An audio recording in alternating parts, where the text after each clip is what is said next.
여러분, 세상 과학은 더 발전하고 지금 첨단을 걷고 있는데 오늘날 사람들은 점점 더 공허하고 불안해하는 이유가 뭘까요? 여러분, 몇 년 전에 나왔던 실화를 다룬 유명한 영화, 타이타닉이라는 영화 아직도 안 보신 분 있으신가요? 베스트셀러 유명한 책이나 영화 이런 것들은 다 봐야 됩니다. 자, 이 타이타닉 안 보신 분들 있으면 지금이라도 한번 보십시오. 대단히 감동적이고 아주 유명한 영화거든요. 그 영화 타이타닉이라는 영화는요, 1912년 이 4월에 전 세계가 충격에 빠졌던 그 실화를 바탕으로 만든 영화죠. 당시 타이타닉호는 세계 최대의 초호화 여객선이었습니다. 길이만, 여객선의 배, 그 길이만 269m. 당시 돈으로만 해도 천문학적인 비용이 들어간 최첨단 배였습니다. 당시에. 그 배가 세상에 나왔을 때, 그때 신문들은 이렇게 대서특필했습니다. 절대 침몰하지 않는 배. 인간 승리, 인간 기술의 승리라고 하면서 아주 극찬을 하면서 떠들어댔어요. 그 소리에 사람들은 타이타닉을 보고 감탄을 했죠. 배 안에는 최고급 레스토랑, 수영장, 연회장, 그 다음에 호화 객실까지 있었습니다. 그래서 돈 많은 부자들과 유명 인사들이 1,500명이나 타고, 그 배를 타고, 사람들은 그 배를 거의 꿈의 배, 그 꿈의 배라고 생각을 했습니다. 그런데 1912년 4월 14일 밤에 북대서양을 항해하던 타이타닉호는 거대한 빙산과 충돌을 했죠. 그때 사람들은 배가 충돌했는데도 불구하고 대수롭지 않게 방심을 했습니다. 설마 이렇게 잘 만들어진 배가, 이 호화스러운 이 배가, 첨단으로 만들어진 이 배가 설마 침몰하겠어? 빙산에 충돌했다고 해서 이 정도 충격은 끄떡없을 거야. 이렇게 사람들이 방심을 했습니다. 하지만 배 밑부분이 찢어지기 시작했고 결국 그 배 안으로 차가운 바닷물이 쏟아 들어왔습니다. 그리고 새벽이 되기 전에 그 거대한 배는 바닷속으로 가라앉고 말았죠. 그때 목숨을 잃은 사람이 무려 1,500명이나 됩니다. 그 실화를 리얼하게 만든 영화가 타이타닉이라고 하는 영화예요. 와, 심장이 떨립니다. 그 배가 침몰할 때 1,500명이 배에서 아우 성을 치고 그 바다에 막 떨어져 죽는 걸 보고, 그때 사람들은 뒤늦게서야 깨닫지요. 겉이 크다고 안전한 것은 아니구나. 기술이 발전했다고 해서 완전한 건 아니구나. 사람들이 뒤늦게서야 깨달았습니다. 여러분, 오늘 이 시대도 똑같습니다. 세상은 점점 발전하고 화려해지지만 그래서 AI도 발전하고 요즘 이제 AI가 다 해줘요.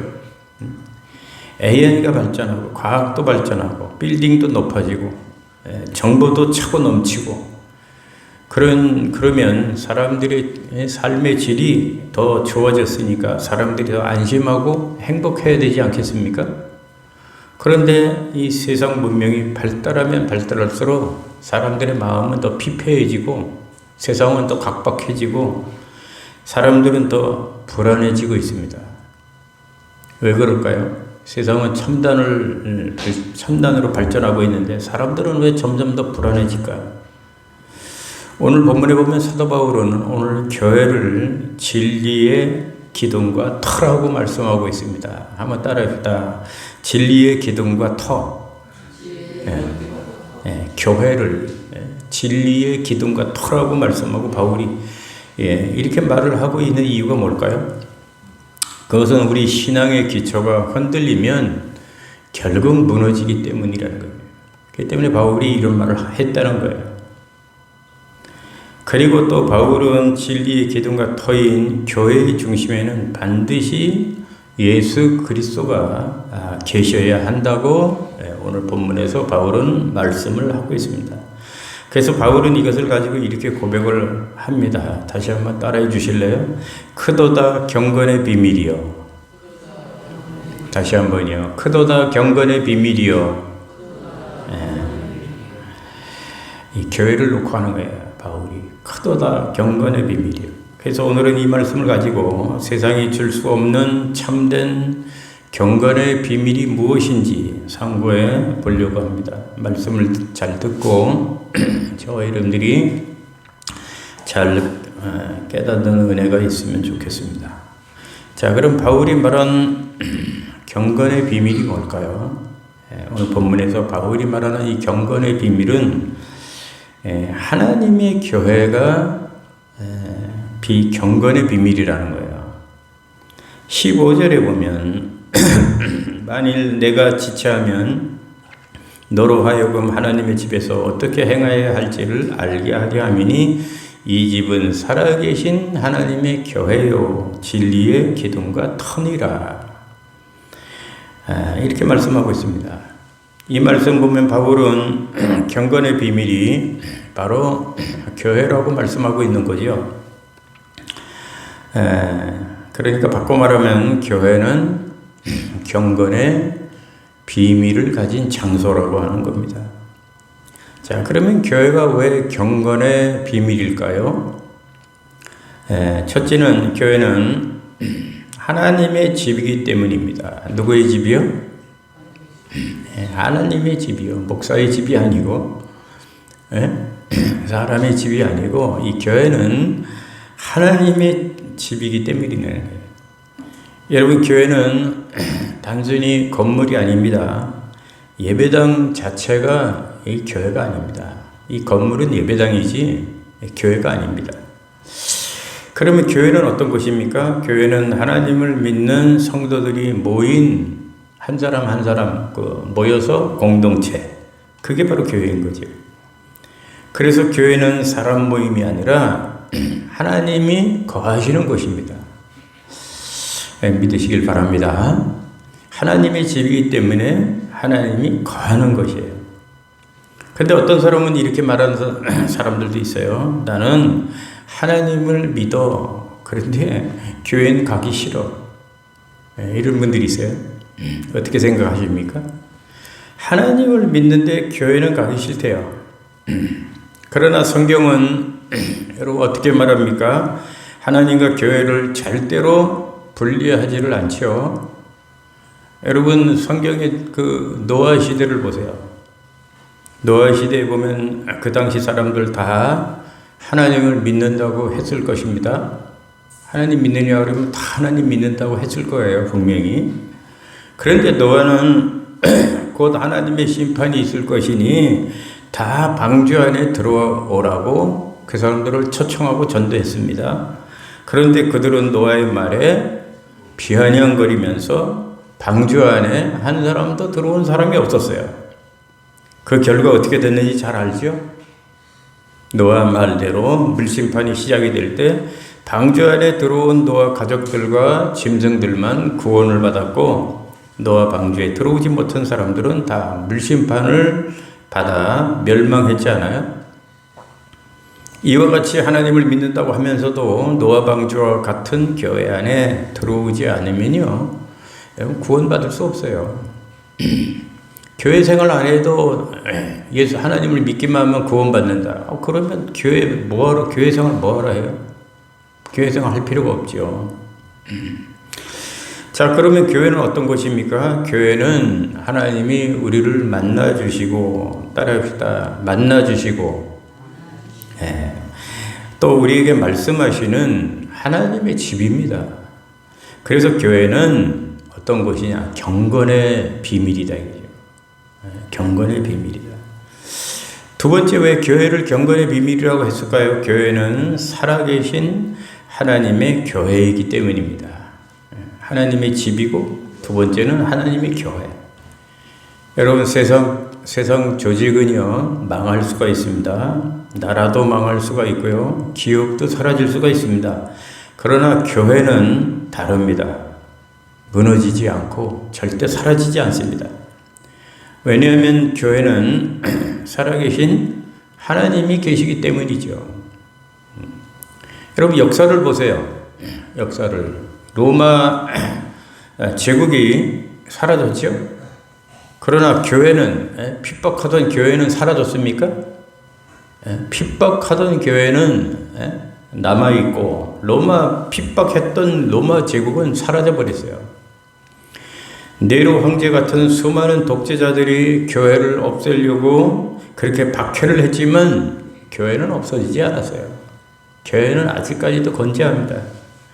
공산주의가 교회를 무너뜨리려고 했던 옛날 소련에서도 결국 공산주의는 무너졌잖아요. 교회는 아직까지도 건재해요. 우리 시민교회가 무너질 수도 있고 망할 수도 있어요. 그렇지만 하나님의 교회가 없어지는 건 아니에요. 왜 그럴까요? 교회는 사람이 주인이 아니라 누가 주인이에요? 하나님이 주인이기 때문에 그래요. 그래서 이걸 모르는 사람들이 교회가 망한다, 교회 그런 얘기 들을 필요가 없어요. 교회는 망하지가 않습니다. 하나님 살아계신데, 하나님이 진리이신데, 하나님이 분명히 지금도 살아계실 때 어떻게 교회가 망합니까? 망할 수가 없어요. 교회는 왜 진리의 그 경건의 비밀이라고 했을까요? 세 번째 이유는 교회는 진리의 기둥과 터이기 때문입니다.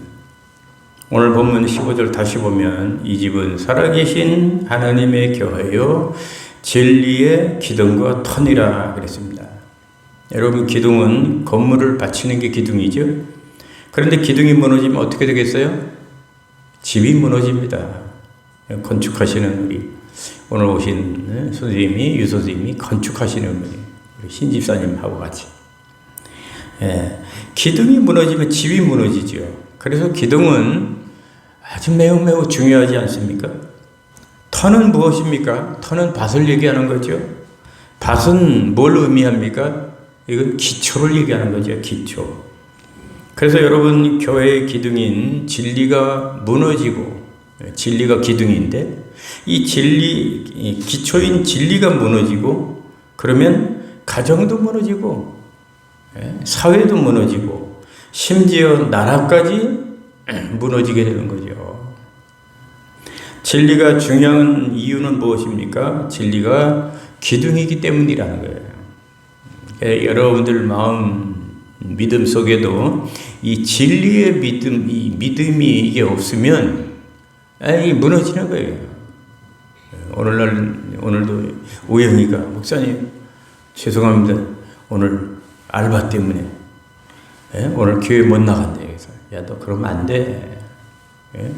하나님을 선택해야지. 야, 나 그 알바 따라가도 돈 따라가면 안 돼. 한참 얘기했더니 나중에 알겠습니다. 하더니 안 나왔어. 진리의 그 믿음이 없으니까 그런 거예요. 진리의 기둥이 안 서 있으니까 아무리 믿음이 좋다고 해도 진리의 믿음이 무너지면 여러분들이 다 무너지는 거예요. 자, 그러면 진리는 뭘까요? 진리는 바로 하나님 자신이잖아요. 그 입에서 나오는 하나님의 말씀입니다. 요한복음 14장 6절에 보면 예수님이 내가 곧 진리요 길이요 진리요 생명이라고 그랬습니다. 그래서 교회는 무엇을 선포하는 것일까요? 바로 진리의 하나님의 말씀을 선포하는 것이 바로 교회죠. 자기 자랑이나 하고 세상 얘기나 하고 그런 데가 교회가 아닙니다. 예수님이 어떤 분인지, 하나님이 어떤 분인지, 그분이 하신 말씀이 무엇인지 그 뜻과 진리를 바로 선포하는 것이 바로 교회죠. 그래서 교회는 세상 눈치를 보는 데가 아닙니다. 진리를 붙드는 곳이어야 되죠. 죄를 죄라고 말을 할 수 있어야 되고 복음을 복음이라고 말할 수 있어야 합니다. 교회는. 아무리 세상이 변해도 교회는 진리를 놓치면 절대로 안 돼요.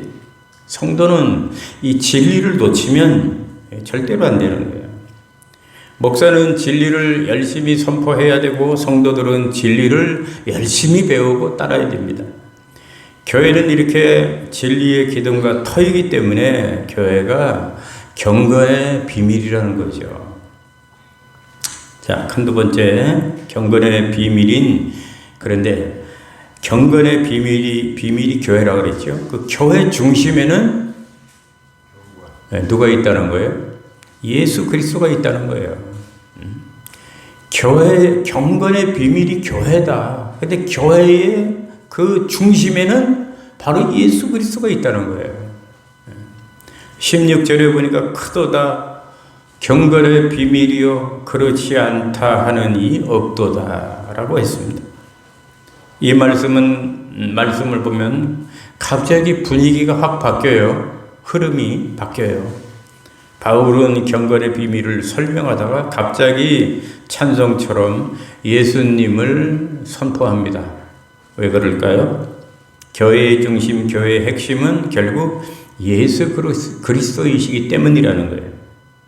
그러니까 경건의 비밀은 교회인데 그 중심에는 예수님이 있다는 거죠. 예수님이 이 교회의 그러니까 이제 핵심인 거예요. 핵심. 결론으로 말하면 이 노른자죠. 노른자. 교회를 설명하면서 예수 그리스도를 빼면 그래서 알맹이 없는 껍데기가 되는 거죠. 그러니까 예수님이 없는 교회, 그거는 교회가 아닙니다. 예수님이 없는 성도, 그거는 가짜 성도죠. 가짜 성도. 그래서 여러분, 교회는 절대로 건물을 자랑하면 안 되고 목사 자랑을 하면 안 됩니다. 우리가 전도하기 위해서 목사 자랑도 하고 교회 자랑도 좀 하지만 본질적으로는 예수님만 자랑해야 되죠. 예수님만 우리가 선포해야 하는 것입니다. 자, 그러면 교회의 경건의 비밀이 교회인데 교회의 중심은 바로 예수 그리스도인데 그럼 그 예수님은 어떤 분인가요? 오늘 본문에 보면 예수님은 여러 가지로 말씀하고 있습니다. 첫째는 육신으로 나타나신 분이다 이렇게 말씀하고 있죠. 오늘 본문에 그는 육신으로 나타난 바 되시고 라고 했습니다. 우리가 알다시피 예수 그리스도는 본래가 하나님이잖아요. 본래가 신이지 않습니까? 신, 하나님. 그런데 그가 사람 몸을 입고 이 세상에 인간으로 오셨다는 거죠. 그래서 요한복음 1장 14절에 보면 말씀이 육신이 되어 우리 가운데 거하심에라고 했습니다. 여기서 말씀은 하나님이고 육신은 인간을 말하는 거죠. 그래서 예수님은 본래 사람이 아니고 본래 예수님은 하나님이신데 우리를 구원하시려고 인간의 모습으로 이 세상에 오셨다는 거죠. 그래서 예수님은 우리 육신의 눈으로 볼 수 있었던 나타난 하나님이 바로 예수님이십니다. 그래서 인간으로 오신 예수님은 이 땅에 오셔서 우리 인간들과 똑같이 배고픔도 경험하셨고 눈물도 경험하셨고 배신도 경험하셨고 고통도 다 경험하셨습니다. 그렇기 때문에 예수님은 우리의 모든 형편과 사정을 다 이해하시고 너무나 잘 아시는 그런 분이죠. 나보다 나를 더 잘 아시는 분이 바로 우리 예수님이십니다. 또 예수님을 뭐라고 했죠? 두 번째로는 영으로 의롭다 하심을 입은 분이라고 말씀하고 있습니다. 예수님은 십자가에서 죽으신 걸로 끝난 게 아닙니다. 다시 3일 만에 부활하셨잖아요. 사람들은 예수님을 죄인처럼 십자가에 못 박았지만 하나님은 부활로 그는 죄 없는 하나님의 아들임을 증명하셨습니다. 부활이 죄 없는 하나님 아들이라는 걸 이게 증명한 사건이 바로 부활 사건입니다. 노른자 중에 노른자지요. 기독교 교리의 노른자 중에.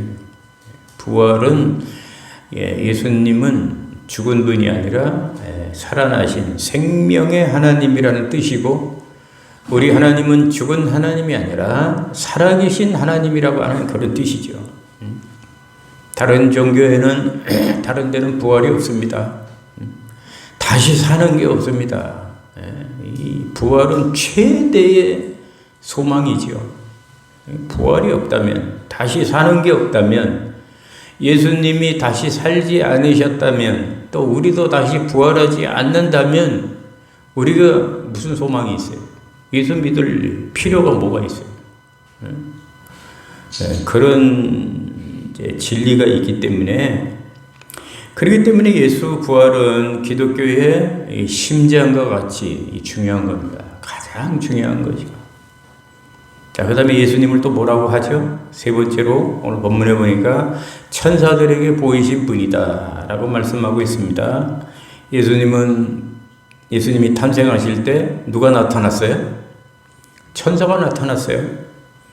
그리고 천사들은 목자들에게도 나타나서 지극히 높은 곳에서는 하나님께 영광이요 땅에서는 기뻐하심을 입은 모든 사람들에게 평화로다 라고 천사들이 나타나서 합창을 했죠. 천사들은 예수님이 부활할 때도 나타나셨어요. 그리고 예수님이 하늘로 승천하실 때도 나타나셨습니다. 이렇게 예수님은 천사들에게도 보이신 분이다 라고 이렇게 말씀을 하고 있습니다. 여러분, 천사를 본 분들이 있습니까? 천사가 있지요. 마귀도 있고 천사도 있고, 근데 보는 분들도 있어요, 영으로. 근데 그게 쉽게 볼 수 있는 건 아니죠. 예수님은 이렇게 천사들에게 보이신 분이에요. 그래서 네 번째로 예수님은 어떤 분이라고 말씀하고 있습니까? 만국의 전파되신 분이라고 말씀하고 있습니다. 만국의 전파되시고라고 했습니다. 예수님의 복음은 이스라엘 작은 지역으로 끝나지 않았잖아요. 전 세계로 그의 복음이 퍼져나갔습니다. 지금 세계 어디를 가도 교회가 없을 정도잖아요. 아프리카에도, 중국에도, 미국에도, 우리 한국에도 그의 복음이 안 들어간 데가 어디 있어요? 특히 세계 사람들과 탈북한 사람들이 비행기를 타고 한국에 들어오면서 한국 상공에서 십자가가 다닥다닥 비추는 것을 보고 엄청 놀란다고 그러잖아요. 인천공항에서 내리면서 십자가를 보고 엄청 놀라요. 한국에 이렇게 교회가 많아? 정말 교회 때문에, 하나님 때문에 우리 한국이 이렇게 잘 먹고 이렇게 잘 살게 되었다는 것을 느끼지가 않을 수가 없어요. 100여 년 전에 복음이 한국 땅에 들어왔을 때 교회가 이 땅에 이렇게 많은 것은 우리가 받은 최고의 복 중의 복이죠. 100년 전만 해도 우리 조선은 복음의 불모지였습니다. 하나님을 알지도 못하고 교회도 없었고 이 복음의 불모지였는데 선교사님들이 들어와서 복음을 전하고 교회가 세워지고 병원과 학교가 세워졌습니다. 복음이 들어오고 나서부터 우리 5,000년 역사에 이렇게 부강하고 이렇게 잘 사는 게 어디 있습니까? 복음이 들어오고 나서부터 아닙니까? 그리고 지금은 한국이 미국 다음으로 세계 선교사를 가장 많이 보내는 선교 강국이 되었습니다. 우리나라가 영적으로 얼마나 복받은 나라입니까? 이렇게 복받은 나라가 없어요. 그래서 만국에 전파되신 분이라고 말씀하고 있습니다. 또 본문에 예수님은 어떤 분이라고 말하고 있습니까? 우리가 믿고 따를 믿음의 대상이라고 말씀하고 있습니다. 세상에서 믿음 받으시고라고 했습니다. 여러분, 지금도 수많은 사람들이 예수님 때문에 인생이 바뀝니다. 술 중독자가 변화가 되고, 깡패가 변화가 되고, 또 절망하던 사람이 변화가 됩니다. 감옥에서도 예수 믿고 변화된 사람이 한두 명이 아닙니다. 그런데 예수를 수십 년 믿었는데도 변화가 안 되는 사람은 왜 그럴까요? 예수님 제대로 못 만나서 그래요. 예수님 인격적으로 정말 만나야 되는데 예수님 제대로 못 만나니까 변화가 안 되고, 그런 사람들이 믿다가 떨어지면 떠드는 소리가, 아유, 교회 다녀도 다 소용없어. 나 교회 다 댕겨봤는데 다 소용없어. 하나님이 어디 있어? 천국이 어디 있고? 이딴 소리예요. 자기가 예수님 못 만나니까 그런 소리 하는 거예요. 자, 예수님은 우리의 믿음의 대상이라고 말씀하고 있습니다. 마지막 6번째로 본문은 예수님의 어떤 분이라고 말씀하냐면 영광 가운데 올려주신 분이다. 영광 가운데 올려주셨느니라고 했습니다. 사도행전 1장 9절에 보면 이 말씀을 마치시고 그들이 보는 가운데서 올려져 가시니라고 했죠. 결국 예수님은 하늘로 승천했지 않습니까? 하늘로 구름 타고 올라가셨습니다. 그러니까 예수님에게는 죽음이 끝이 아니었습니다. 무덤도 끝이 아니었고, 뿐만 아니라 예수님은 지금 어디 계십니까? 지금도 하나님 우편에 살아계시지 않습니까? 그 보좌 우편에서 우리를 다 내려다보고 계십니다. 세상을 통치하고 계시죠. 그러다가 때가 되면 이 땅에 다시 재림주로 오실 것입니다. 그분이 오시면 심판주로 오시죠. 오셔서 세상을 심판하실 것입니다. 악인들을 다 심판하실 것입니다. 예수 믿는 사람들은 천국으로, 안 믿는 사람들은 지옥으로 가게 될 겁니다. 이분이 바로 우리가 믿고 섬기는 예수 그리스도시잖아요. 이분이 교회 중심에 있다는 겁니다. 그러므로 이분은 경건 비밀의 핵심입니다. 핵심. 그래서 아까 말씀한 대로 교회를 설명할 때 예수님을 빼놓고 설명하면 껍데기만 설명하는 거죠. 껍데기만. 예수님이 알맹이인데. 자, 이제 말씀을 마칠게요. 여러분, 오늘 바울을 통해 우리는 교회의 경건이, 교회가 바로 경건의 비밀이다 라고 하는 말씀을 들었습니다. 교회가 경건의 비밀이라고 하는 것은 교회가 엄청 중요하다는 말씀이죠. 왜냐하면 교회는 예수 그리스도를 담고 있기 때문입니다. 교회가 세상의 희망이 되는 이유는 건물이 크거나 화려해서가 아니라 예수님이 교회에 계시기 때문이라는 거죠. 그러므로 여러분, 우리는 결코 교회를 가볍게 생각하면 안 됩니다. 교회를 무시하면 안 되고요. 그리고 무엇보다 교회의 중심이 되시는 예수 그리스도를 붙들어야 됩니다. 여러분들은 무엇을 붙들고 있습니까? 예수님을 붙들고 있어야 돼요. 그게 진짜 믿음이고 진짜 믿는 사람입니다. 사람을 보거나 사람을 붙들고 신앙생활 해서는 절대로 안 됩니다. 왜냐하면 사람은 의지할 대상이 아니기 때문이죠. 세상은 흔들려도 그리스도는 흔들리지 않습니다. 돈도 흔들리고 권력도 흔들리고 명예도 흔들리고 사람도 흔들리지만, 그러나 예수 그리스도는 어제나 오늘이나 변함이 없고 영원토록 동일하십니다. 그렇기 때문에 경건의 비밀의 중심이 되신 예수 그리스도와 교회를 끝까지 의지하시고 살아가시는 저와 여러분 될 수 있기를 주의 이름으로 축원합니다. 축원합니다.